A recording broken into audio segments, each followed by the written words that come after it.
top story, Trae Young, 48 points, 7 rebounds, 11 assists, pulling off the upset on the road. But how does he compare to Luka Doncic? Max, over the next 5 years, who are you taking? Are you going Trae Young or are you going Luka? I'm going Luka. And this is the point Stephen A. usually makes.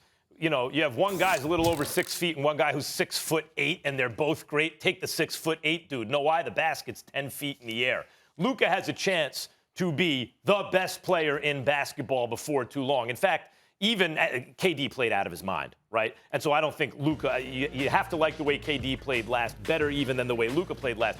But, like, Luka's one of those guys where if LeBron's crown is in dispute because he got hurt and we don't know, Luka's one of the guys in the conversation right now. Is Trae? I don't think quite.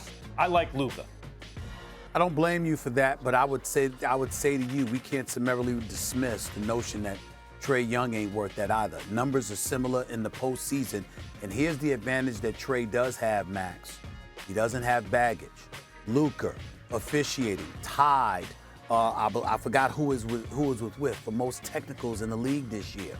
You got that going on. You got a coach in Rick Carlisle that walked away from Luka Doncic. You got a general manager that was there for 24 years that's no longer there. And you're hearing rumblings about how problematic Luka Doncic can be. Now, I don't know about this. Mark Cuban has tried to dismiss it, but clearly where there's smoke, there's fire, because he's going to have a new GM and a new head coach next season. So that's not an accident.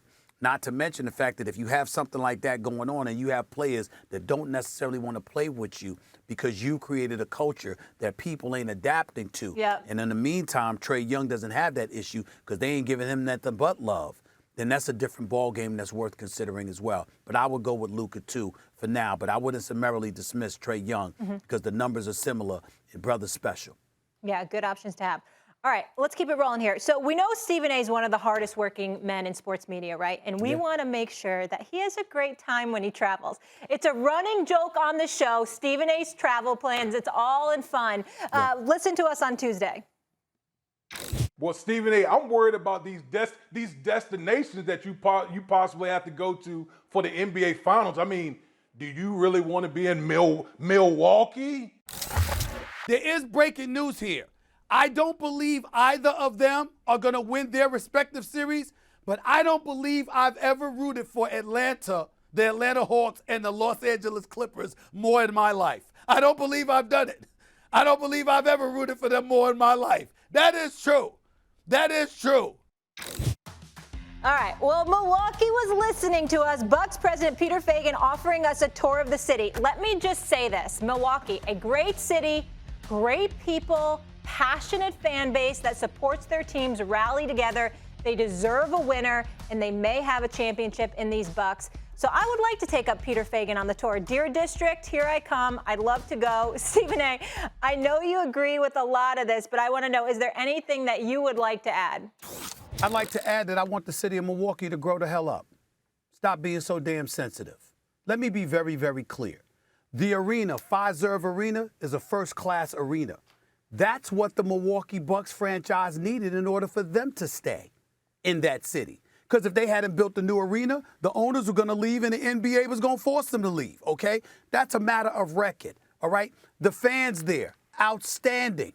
Great fan base, great people.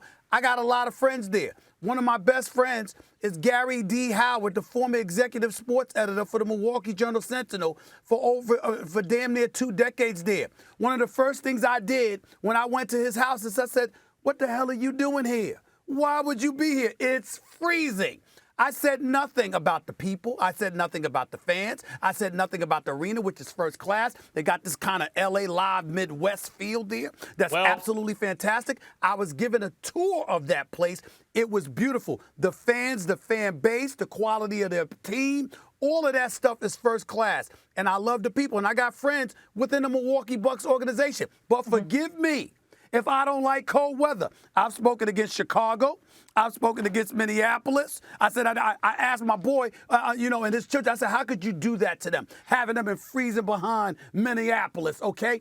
Everybody knows that. I've spoken against cold weather cities all the time, and damn it, I ain't apologizing, and I'm not changing. I never said anything against the city, and you got these reporters and other people getting all caught up in their emotions. Because I don't like cold weather, I spoke against Detroit too, because of the cold. I don't like cold weather. All I can tell and you, I'm not Stephen apologizing and Molly, for it. both of you, as a native Milwaukeean, is that what it's called? I grew up on the corner of Pete Vukovich Boulevard and Ray Allen Way.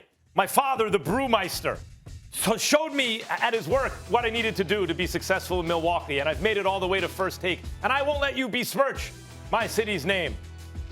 Yes, never It's meant cold. to offend. We never meant That's to offend all. anybody. It's just Gray a joke that skies and Stephen A. cold likes weather Miami and 10 months a California. year. That's really what it is.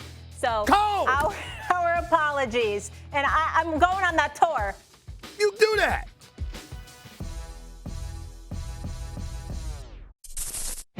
Thanks for watching ESPN on YouTube. For live streaming, sports, and premium content, subscribe to ESPN+.